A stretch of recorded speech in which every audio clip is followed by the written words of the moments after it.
Before I begin today's video, I invite you to click on the subscribe button to help my channel grow. And don't forget to hit that bell button so that you're alerted as to every time I post something new for you. I've got tons of great content I'd love to share with you.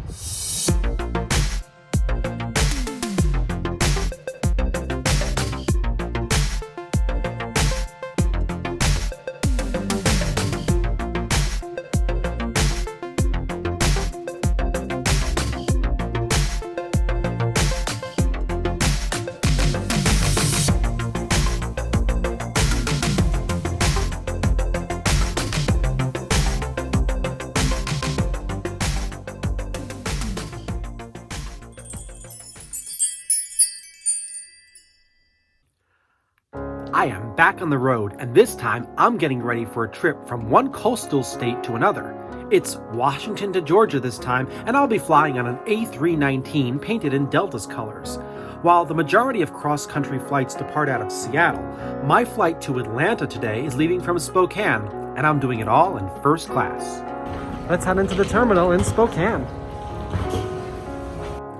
A bright and pleasant check-in area staffed by friendly Delta employees allowed me to drop off my bag for my flight.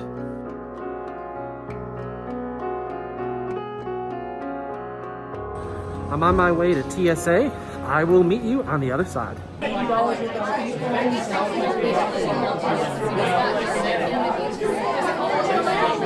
On the other side, you can clearly see that the terminal is a relic of the 1960s, and you get a feeling of a vast open space which you don't find in many U.S. airports. There are constant reminders that you're in the inland northwest portion of Washington state, and the terminal affords various places to view aircraft.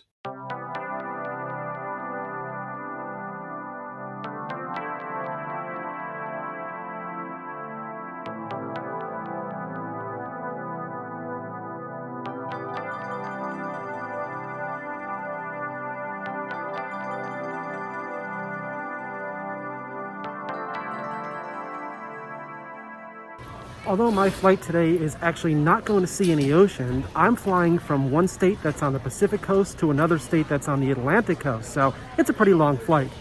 Still in first class, meals are not being served due to the pandemic. There's just some small snack boxes, so I'm going to grab a bite in the terminal here. There are several options for dining here, from fast food to full table service, and because I've got plenty of time before my flight, and my flight is long, I'm going for the sit-down restaurant to eat as much food as I can. I decided to go for the restaurant's barn burger because I thought it would hold me over for the entire flight, and it did. I was able to cross the country completely satisfied after eating this.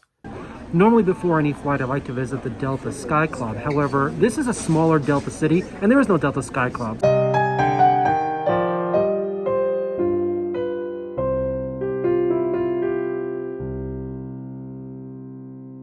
Well, that was a very good meal. I'm now going to head on over to the gate area. Today, the Airbus A319 that I'll be flying on is 19 years old. And here comes my A319 inbound from Atlanta. This aircraft is here to make a quick turn here in Spokane and head right back to where it came from, and I'm thrilled to be part of its return trip to Delta's largest hub. This particular A319 was produced in Germany and delivered to Northwest Airlines in 2002, and about 6 years later it was repainted in Delta's colors as a result of the merger between Northwest and Delta. The A319 fleet is surely on the older side, but you'd never know it based on the modern paint jobs and sleek interiors which we'll see later. My flight is delayed about 15 minutes due to a late departure from Atlanta, so its dwell time here in Spokane is going to be quick. But aircraft need to be disinfected between flights these days, so I took a seat at the lone rocking chair that I found in the boarding area as the sanitation process occurred. It's a pretty comfortable place to sit.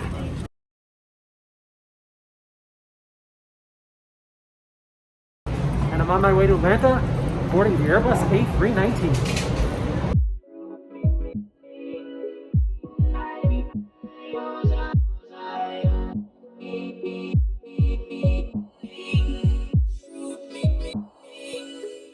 There's a great level of familiarity that I have with this cabin, yet each time I step aboard, it always feels like the first time. I love how Delta maintains the interior of their mid-size Airbus fleet. Even with white lights on the ceiling, the light, air, and call buttons above each row provides a subtle and warm blue hue. The blue first-class seats are accented with a red stripe and the Delta logo. On several aircraft types, I avoid seat 1A because the jet bridge tends to leave marks on the first row, but the A319 is large enough for this not to happen, so 1A it is for my flight to Atlanta today. I had plenty of legroom in this seat. Since no pre-departure beverage is offered during the pandemic, I brought along my own water bottle and I set the overhead control unit to my preferences for air and lighting. Just like the A320, these units have a sleek and modern look to them. We are moments away from the door closing, and as usual, I set the in-flight entertainment screen to the flight tracker so that I can maintain situational awareness throughout the entire flight. This is my armchair pilot routine. I set the map and I ensure that the window shade is open so I can see the view.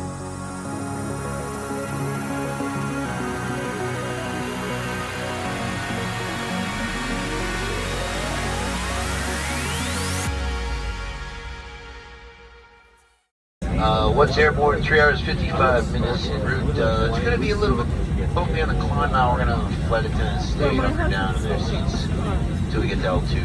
It's for their safety.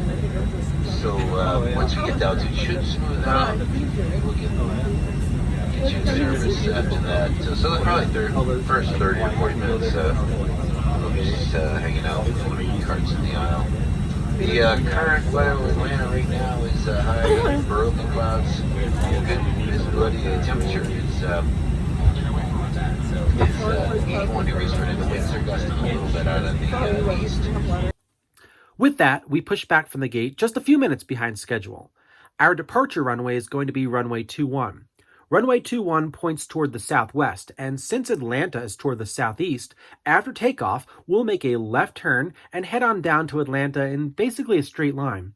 To get to the runway, we're going to leave the ramp area onto taxiway Tango 6, then follow taxiway Alpha to the runway. Taxiway Alpha takes us past the airline terminal where we pass by a United Airlines 737 and a brand new FedEx ATR before we line up with the runway. We are now ready for takeoff on the 11,002-foot long runway 21. I'll speed this part up for you.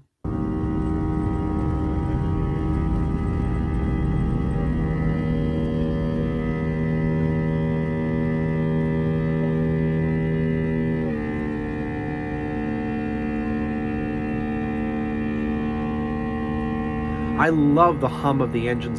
Listen to this.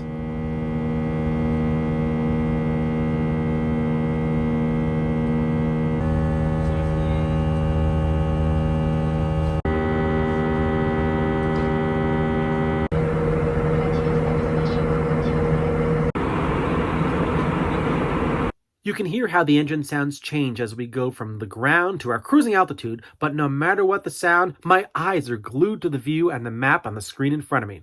Our climb out occurs over the states of Washington and Idaho. As we climbed above 10,000 feet, I actually hit the flight attendant call button, which makes the blue lighting orange.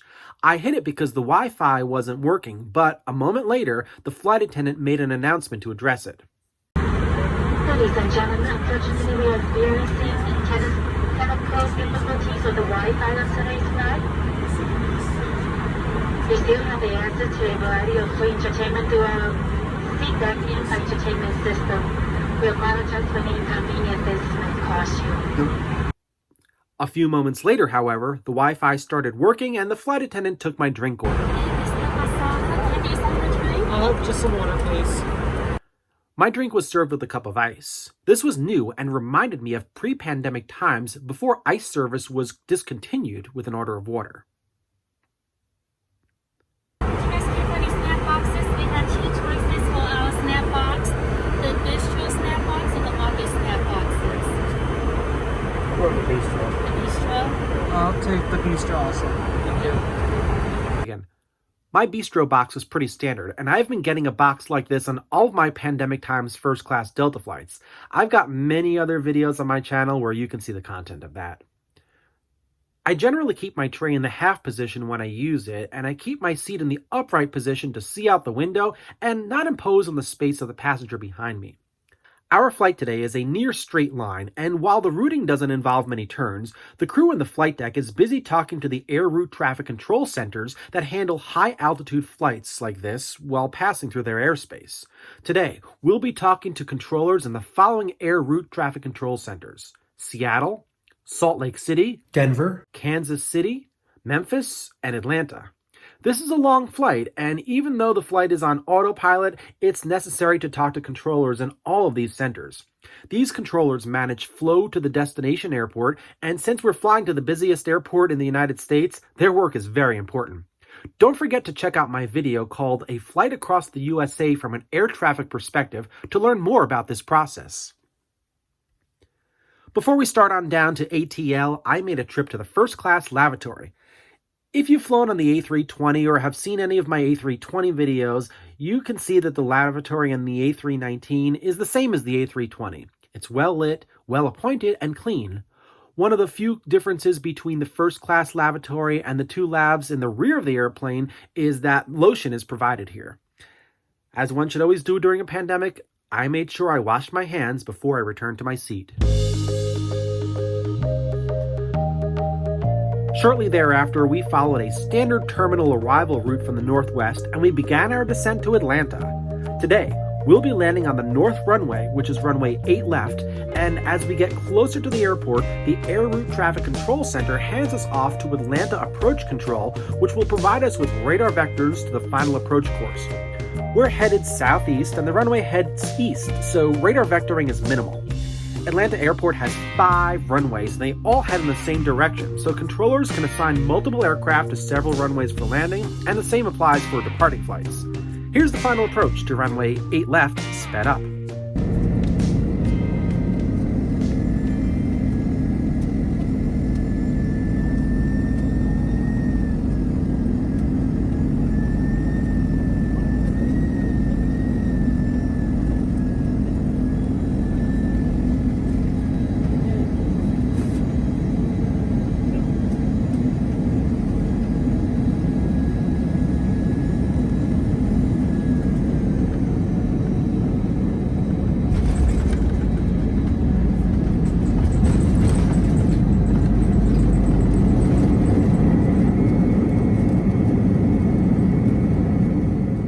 Runway 8 left is 9,000 feet long and 150 feet wide.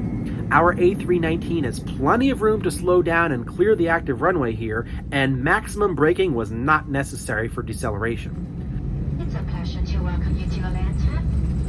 What the local time is 8:24 p.m. Please stay seated with your seatbelt fastened and carrying items stowed until the aircraft is parked at the gate and the captain has turned off the seatbelt sign. Be careful when opening overhead bins to avoid injuries from items that may have shifted during flight. Upon landing, we need to cross runway 8 right to get to the massive gate area. We are in Delta country, and that is made known right away by the Fly Delta Jet sign, which dates back to 1968, making it an iconic piece of Delta Airlines history. This is Delta Airlines' mothership, and the gates are located on multiple concourses that are separated by ramp areas. They're all connected to each other underground by a train and walkway. This airport is massive. My A319's gate today is Bravo 19, which is right in the middle of the B concourse, making it easy to access the train or walkway below. Ladies and gentlemen, our arriving gate for tonight will be B as in Bravo 19. If Atlanta is your final destination, you can retrieve your check-in bags at domestic baggage claim, carousel number 6. If you're making connections in Atlanta, you could claim your check-in bags at your final destination. Welcome to Atlanta.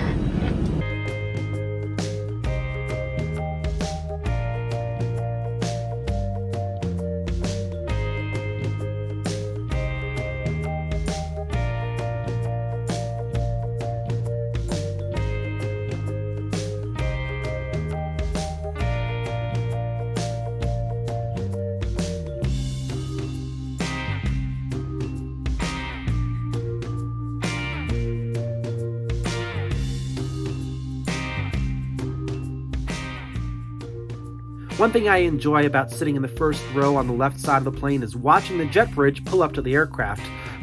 The little things in life. There's just something about this process, like clockwork, the coordination of all the people involved to help make this flight come to a close. Welcome to the ATL. This is a busy airport, but before I end this video, I'm going to take you through one of the most unique spaces in any US airport. Check this out.